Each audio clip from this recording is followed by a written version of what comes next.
Hey guys, Shadney back with another process video for my Colorado Wednesday series where I'm showing you how I'm putting together this album from our Colorado vacation completely from start to finish.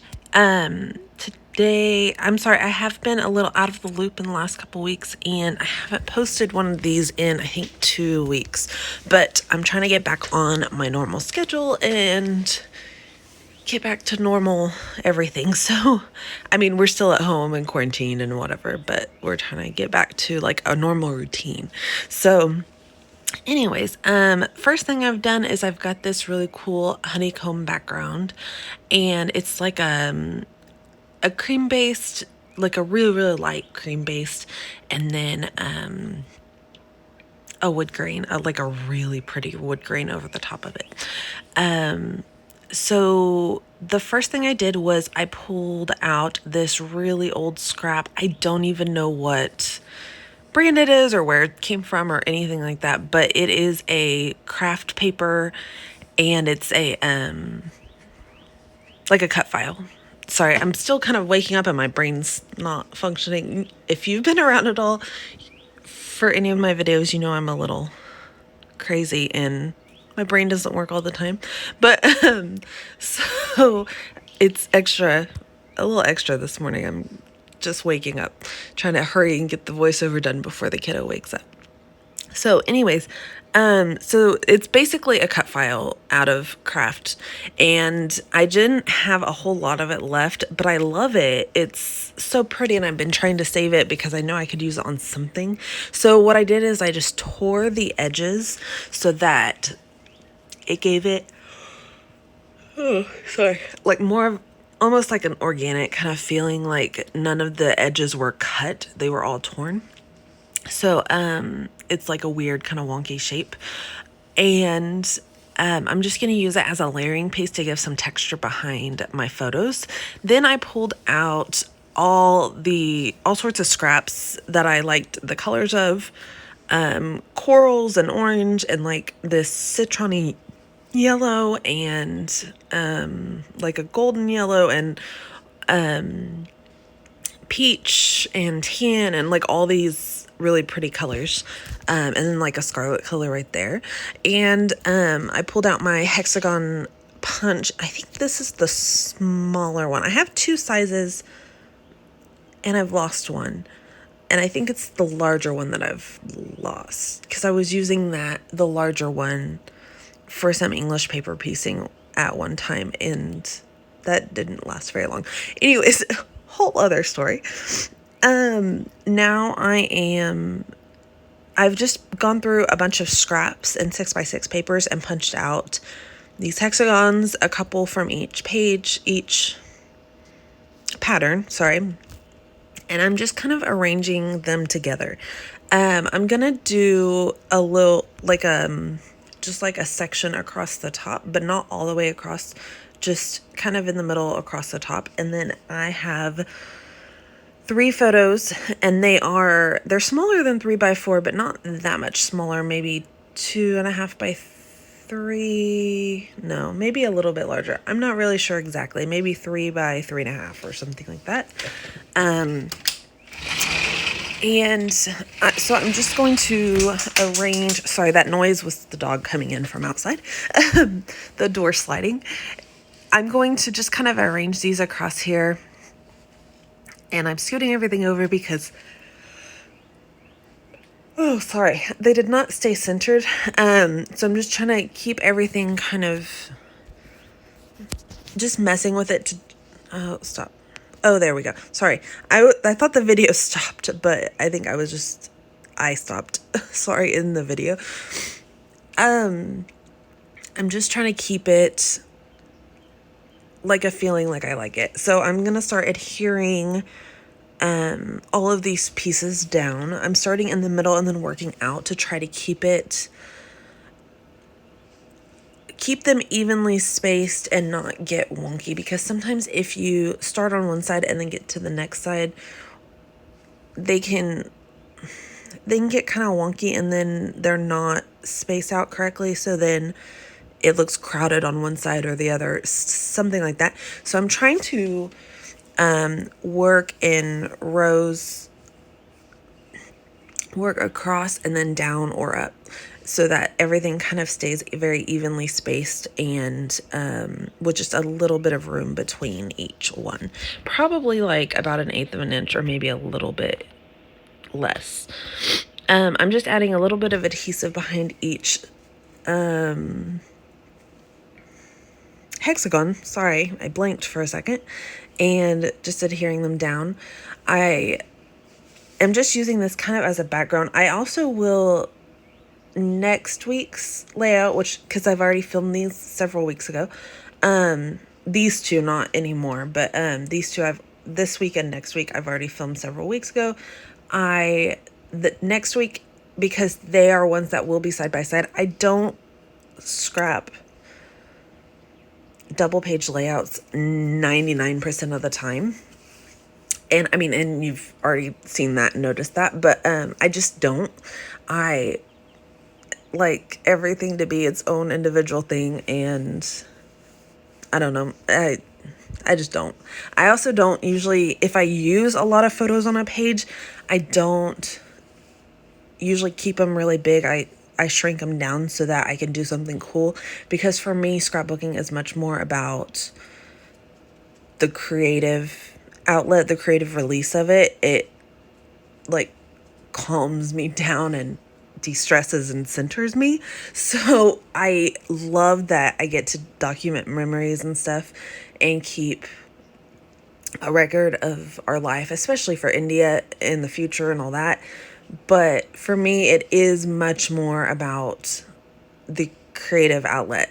So that's why you'll see me add stuff to my layouts, and I'm not worried about the acid-free, linen-free stuff. I am not really as worried about making sure my photos are front and center, stuff like that.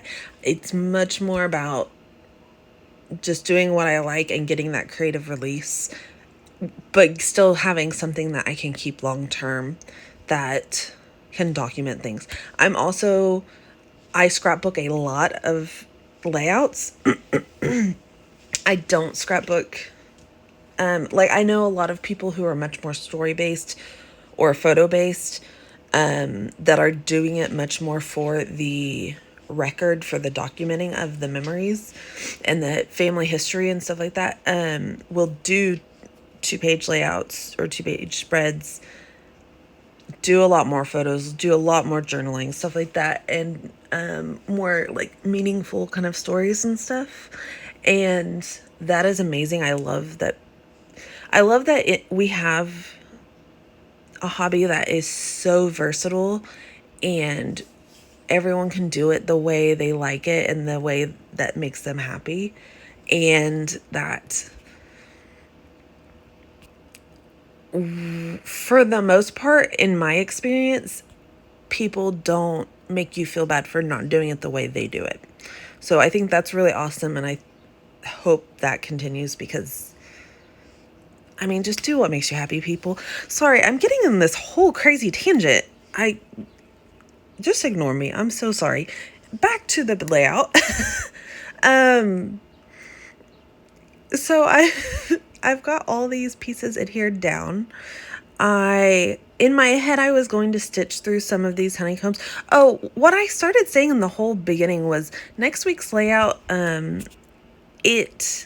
I do tie honeycombs into that one because it is still at the same zoo trip, and I try to tie some of the same colors. It is completely different and it looks completely different, but I do kind of tie them together, but they are not a 2-page, like a quote unquote 2-page layout or spread or whatever. So that was what I was trying to say, and then I got onto that huge long tangent. So now what I've done is I've just layered up some stuff. I've done my photos across the honeycomb. I put that honeycomb craft piece, that cut file kind of piece, layered up behind the photos just to give it some texture back there and some, like, an extra layer. And then I pulled out several die cuts from Crate Paper's new Magical Forest collection from their die cut pack. It's the Brave, the Adventures, and the Foiled Heart. And I think that little label tag word strip that I have tucked in the side there, I think that's from there as well. I tried not to fast forward the video too much. I fast forwarded it, obviously. That's not what I meant. I didn't edit out a lot of things because I've been kind of talky and rambly lately. I think I hope it's not too annoying, but I've kind of hit my stride on this and am feeling more comfortable on recording my voice. So I feel like I'm talking more and maybe more clearly. I hope more clearly. Maybe I'm just crazy and everyone thinks I'm crazy. I'm sorry if that's true. But we'll see. I am feeling more comfortable doing this now, so I hope that's helping translate into giving you more information about how my brain is processing to get the layout how I like it. So that's the whole point of why we're watching videos, is for the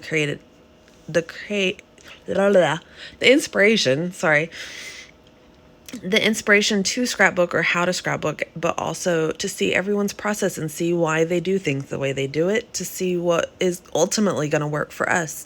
If how I process things and am crafting is not how you do it or how you want to do it or whatever, definitely do it the way that makes you happy and makes your layouts look the way you want them. So sorry, I keep getting in these crazy tangents. Okay, layout right here. So I've taken all these little die cut pieces. I've adhered them down in different ways. That heart in the little label I kind of tucked behind and used just regular adhesive. I also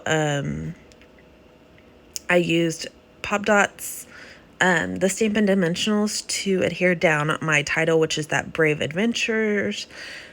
This was when we were at the Cheyenne Zoo in Colorado, and it was a really, really cool zoo. We had a lot of fun there, and we got to feed the giraffes, and India was really cool about it. Like, I was afraid she was going to get super scared. So I thought this was a great title for the Brave Adventures because she was so excited. She ended up loving the giraffes, and she was like, we had to basically drag her away because we had to move on and let the next group of people in.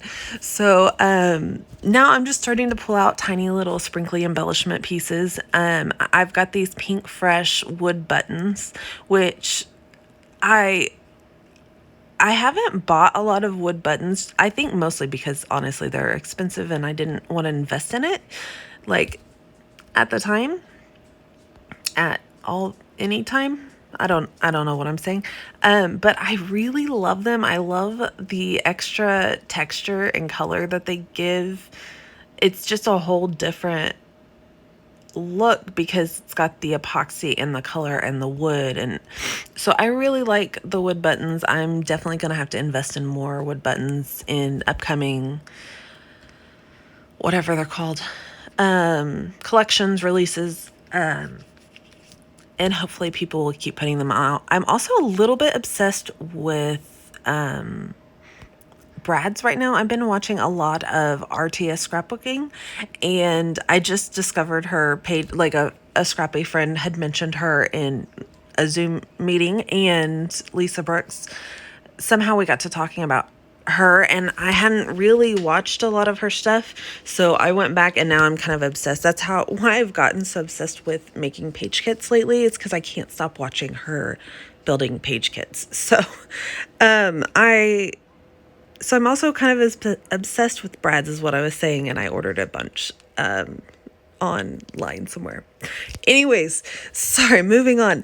I pulled out my perfect, amazing, awesome, favorite Whimsy Fox Crafts felty hearts, and I got these they're kind of like a tangerine kind of color. I don't know what color she calls them, but they're like a buttery, yellowy orange, like ever so slightly orange. And they are perfect for the papers that the scraps that I used on this layout. So I added some of those. I also added a really old flare badge that I've had forever and a day. I think it's from a Project Life kit from, I'm pretty sure I picked it up at Tuesday morning. I wasn't paying attention to the screen whenever that came on, so I can't remember if I saw the sticker or not. And then I also pulled out some little puffy stickers, some little puffy hearts from Remarks, I think is the brand. And then also that little puffy camera in that golden yellow, which matched perfectly some of these papers. And that is from a Chamel collection. I think the Little by Little collection. And then I went ahead and cut some strips of paper just from plain white cardstock and wrote my journaling. I really, really love the look of journaling strips like this. I feel like it just gives it, I don't know, I just really like the look of it. But I also am kind of lazy and don't want to go type my journaling. And I think you've seen me do this several times. It's been something I've been doing a lot lately, because especially when you have a busy background like this and there is no place to actually journal on the background itself. I really like this look, and I just cut about 1/4 inch strips and write my journaling. You have to be kind of careful and use a very fine tip pen, but just kind of write my journaling in that way and then cut down and adhere to my layout. Oh, sorry, I'm like out of breath. I'm talking too much. Lastly, I'm going to add these little Nuvo drops. I can't remember the color of these, but I really love it. It's not a color I would have normally got, but I've used it a lot lately. It's like a real light orange, and I love these vintage drops because they dry kind of matte. I think they're just really cool. So I add those, and then I add a few little sprinkly adhesive sequins from Stampin' Up, and then that will be my layout. It's all done. So sorry, this whole video has just been kind of crazy. I feel like my brain's like all sorts of wacky. So hopefully you followed, and if you enjoyed it, please hit like, leave me a comment, maybe leave me a comment and tell me,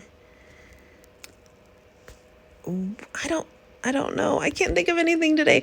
Leave me a comment and tell me what your favorite Nuvo drops are, or if you haven't even tried Nuvo drops yet, why you haven't tried them. I'm just curious because I did put it off for a while and I ended up loving them. So, and I'm a little bit obsessed and ordered a whole lot of colors. So, leave me a comment and let me know how you feel about Nuvo drops, how that's going. If you like this video and you like my crazy rambling, please hit subscribe and hit that bell notification so you can be notified every time I post a video, which actually this week has been every day. I think it might be that way for the foreseeable future. I have a bunch of videos all lined up. So thank you guys again. If you made it this far, you're amazing and well done, because it's been crazy. Have a wonderful day and happy scrapping. Bye.